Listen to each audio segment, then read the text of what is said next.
Everyone, thanks so much for joining me today. This is Ro Leather, certified coach. Welcome back to my channel, your dedicated space for unraveling the intricacies of career advancement, the competitive job market, and exploring strategies for career success. A common question I get is, how does a person apply for a federal position? There's a mystery to applying for federal jobs that keep most civilians away. The common idea is that those who work for the federal government have some tie to the military, so that the belief is that civilians can't compete. Let's dive in to get a better understanding of how a non-military affiliated job seeker can apply for federal positions.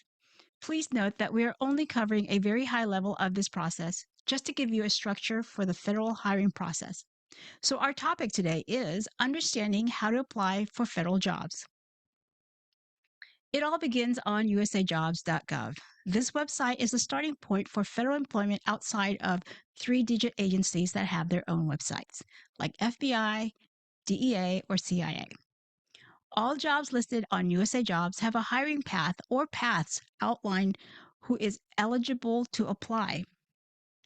Hiring paths on USA Jobs serve as channels for various demographics to pursue federal job opportunities.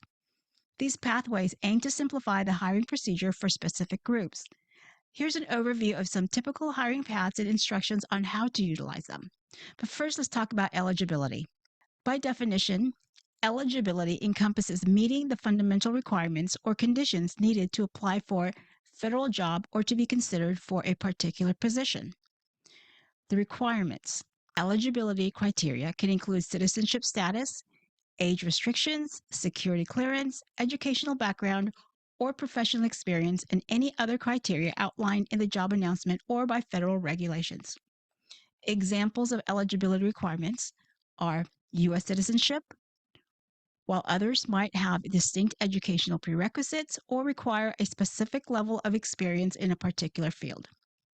And you can find these under the hiring paths generally. And let's look at the hiring paths that are more common. One is open to the public. If you are a U.S. citizen or a national, you can apply for jobs that are open to the public. Veterans preferences. This particular hiring path prioritizes veterans in their applications for federal positions. To access this path, you must furnish evidence of your veteran status, such as DD-214 form.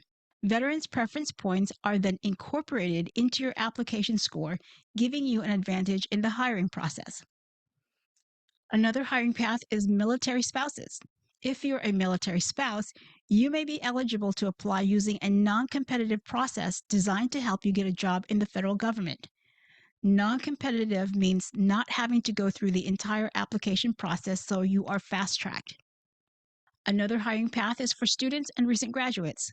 For current students and recent graduates of qualifying institutions, this pathway caters to those seeking entry-level federal roles.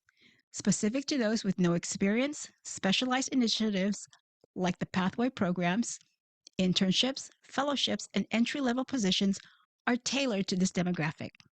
Another hiring path is Native Americans. If you're an American Indian or an Alaskan Native who is a member of one of the federally recognized tribes, you may be eligible for Indian preference. Next hiring path is individuals with disabilities.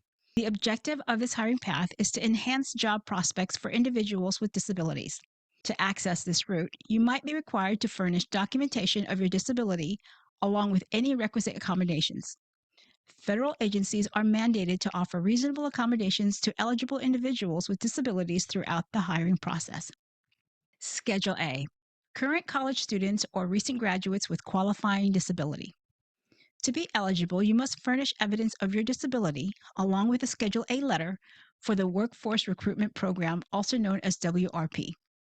If you are a current college student or a recent graduate with a qualifying disability and can get a letter from your healthcare provider stating your disability, check with your institution's Office of Disability Accommodations to find out if it participates in the WRP federal hiring program. There are additional hiring paths, so please visit USAJobs.gov for more information. But before we move on to qualifications, if you have experience applying for federal position, please drop a comment below to let me know how the experience was for you. Share any tips you have so we can help one another. Okay, let's move on to qualifications. The definition, Qualifications encompass the skills, knowledge, abilities, and experiences that render a candidate suitable and competitive for a specific federal job. Qualifications are outlined in the job announcement's qualifications or requirements section, so pay attention to the various types of qualifications. There's two that are listed. One may be mandatory qualifications. These are non-negotiable requirements that candidates must possess to be considered for the position. Examples include specific degrees, certifications, licenses, or relevant years of experience. And then there are desired qualifications. These are preferences or additional qualities that enhance a candidate's competitiveness but are not strictly required for the job. So, how to demonstrate your qualifications? Candidates can showcase their qualifications through application material such as your resume, cover letter, supporting documents like your transcript, certifications, and letters of recommendation. Now, let's go over the assessment process. Qualifications are typically assessed through a combination of application review, interviews, assessments, and other selection methods. So, in summary, while eligibility determines whether a candidate meets the basic requirements to apply for a federal job, qualifications refers to the specific attributes that make a candidate competitive. To clarify, meeting eligibility criteria allows candidates to apply, but qualifications ultimately determine a candidate's suitability and potential for selection. All right, so let's move on to understanding the steps of applying. First up, you're going to want to do is create a profile on USA Jobs so that you can access the information. Once you're in, what you're going to want to do is find a job announcement. You would search based on your own criteria, your own interests. So when you find a job announcement, you want to review to see if you meet the qualifications and eligibility. And if you do, you move on to the next steps. So you're going to want to choose the appropriate hiring path listed in the job announcement. Review the sections for important information. Some of the information that you will see in the job announcement that you're going to want to pay close attention to is the job title and agency. The job title indicates the position you're applying for, while the listed agency is the federal department or organization offering the job. Each job will have a job announcement number. You're going to want to make sure that you make note of that.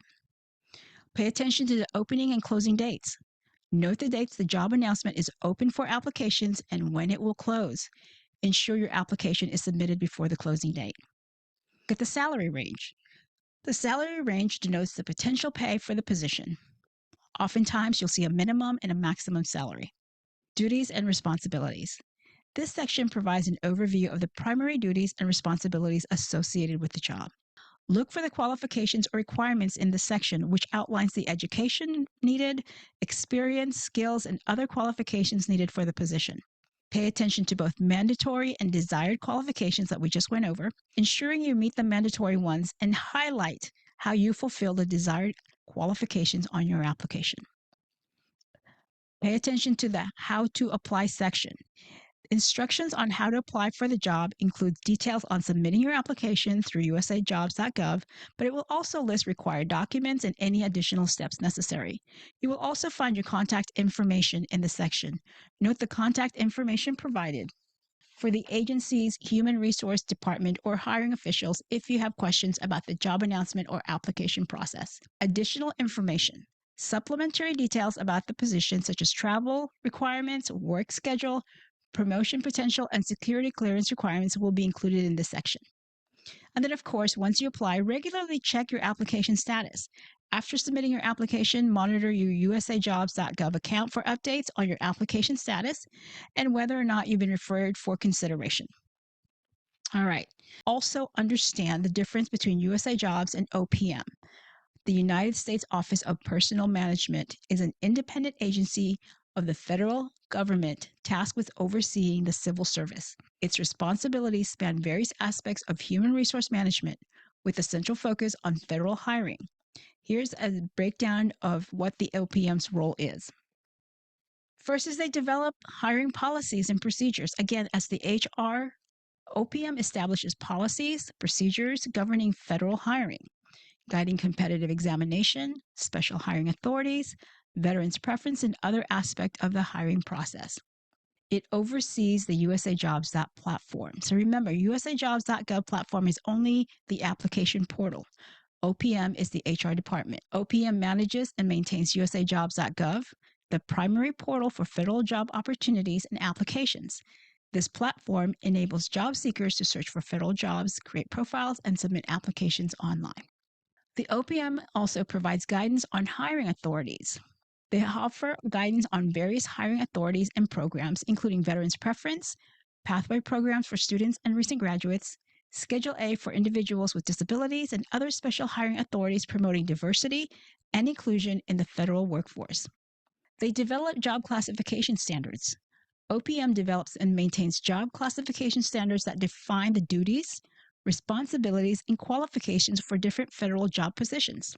These standards ensure consistency and fairness in job applications across federal agencies. And this is an important one right here. They conduct background investigations. OPM conducts background investigations for federal employees and applicants seeking positions requiring security clearances. These investigations assess an individual's suitability and eligibility for employment in sensitive or classified positions. And lastly, they provide training and development programs. OPM offers training and development programs for federal HR professionals, hiring managers, and employees to enhance their skills, knowledge in various areas of human resource management, including recruitment and hiring practices. So, in summary, OPM plays a critical role in ensuring the effectiveness, efficiency, and fairness in the hiring process in the federal government, as well as the management of federal workforce. I hope this is helpful to you and will help you build your confidence and apply for federal position. If you have any comments, I'm open to hearing them. Send them to me at 3amcareercoach@gmail.com or drop them below. I will see you in the next episode. Thanks so much.